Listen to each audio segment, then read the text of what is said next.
একবার মা পার্বতীর মনে একটি প্রশ্নের উদয় হয়েছিল।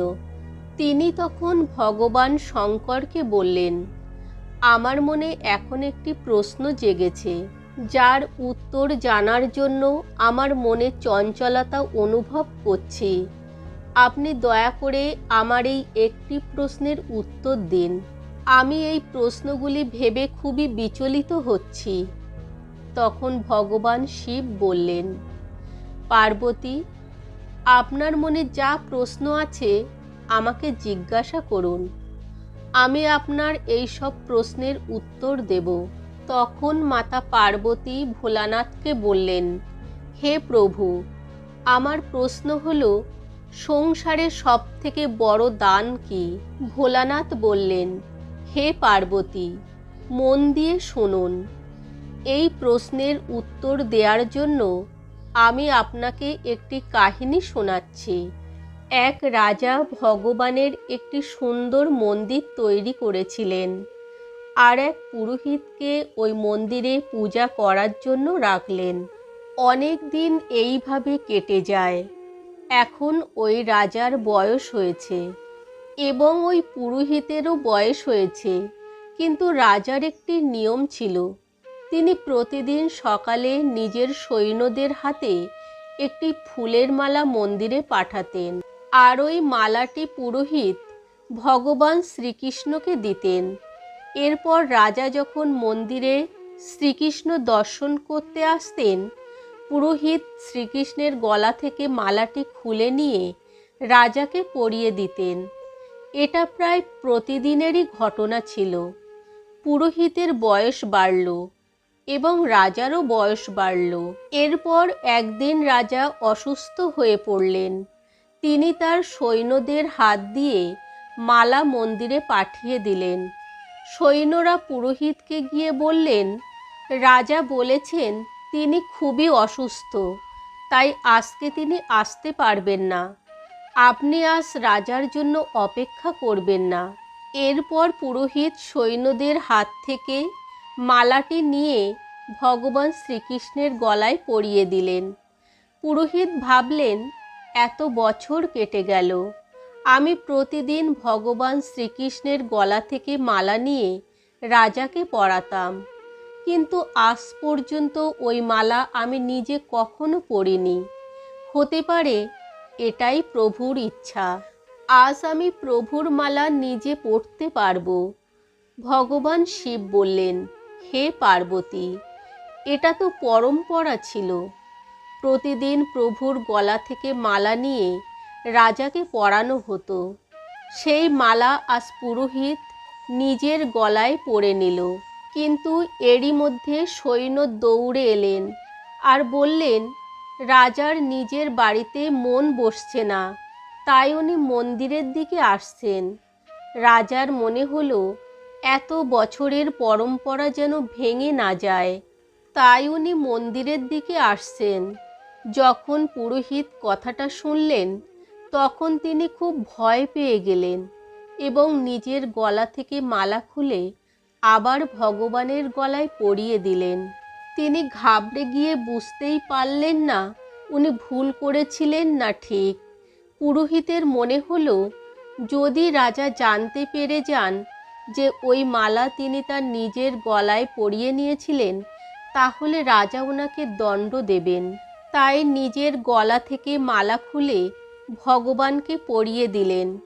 এবার রাজা এলে প্রতিদিনের মতোই পুরোহিত ভগবানের গলা থেকে মালা খুলে রাজাকে পরিয়ে দিলেন। কিন্তু রাজার নজর মালাতে পড়ল। মালার মধ্যে একটা সাদা চুল ছিল। রাজা এটা বুঝতে পেরে গেলেন যে ওই সাদা চুলটি পুরোহিতের ছিল। রাজা পুরোহিতকে জিজ্ঞাসা করলেন যে, এই মালা আপনি কি পরেছিলেন? এই সাদা চুল কোথা থেকে এলো? পুরোহিত খুব ভয় পেয়ে গেলেন আর ভয়ের চোটে বলে দিলেন, এই সাদা চুল তো ভগবান শ্রীকৃষ্ণের।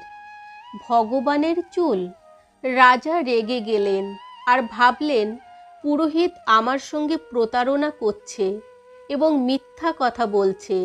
রাজা রেগে গিয়ে জিজ্ঞাসা করলেন, শ্রীকৃষ্ণের কবে থেকে সাদা চুল হয়ে গেল? আমি কালকে ভগবানের অলঙ্করণের সময় আসব, তখন দেখতে পাবো ভগবান শ্রীকৃষ্ণের সাদা চুল আছে কিনা।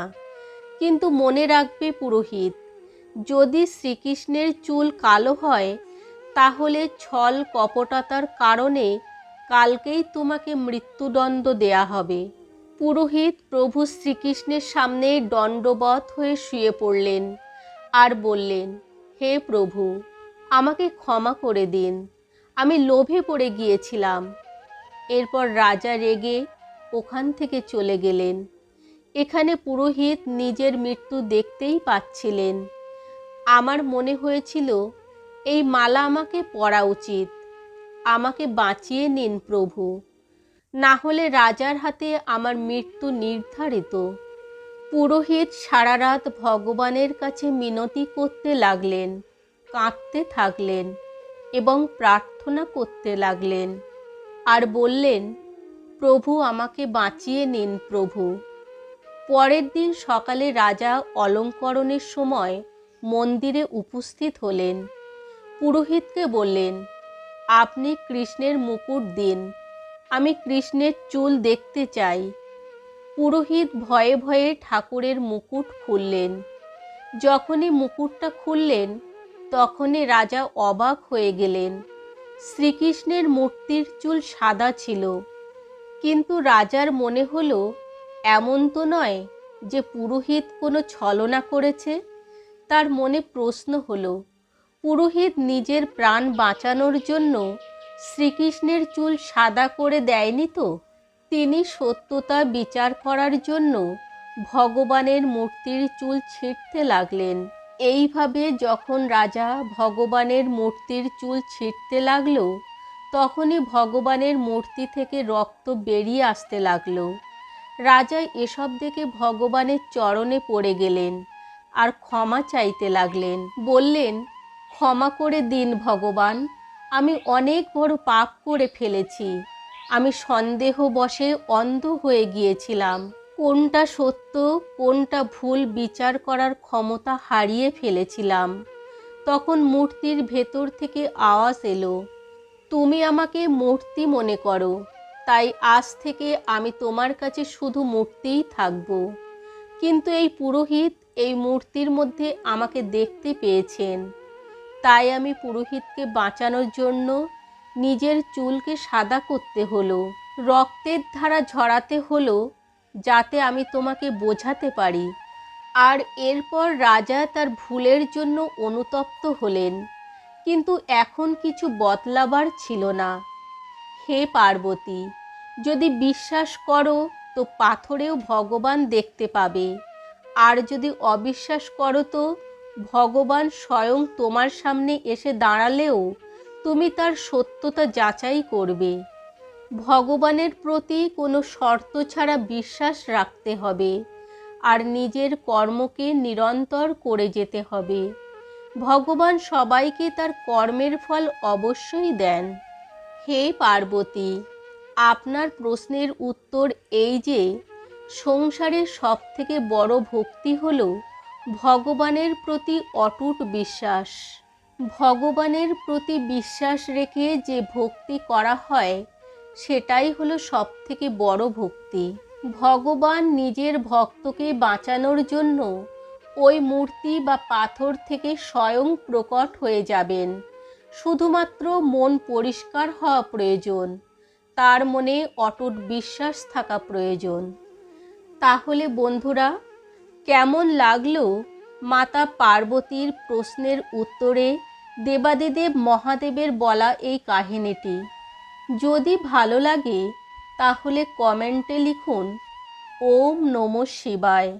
তাহলে দেখা হচ্ছে পরের নতুন কোনো ভিডিও নিয়ে। তত সময় সবাই ভালো থাকবেন, সুস্থ থাকবেন। ওম নমঃ শিবায়। হর হর মহাদেব।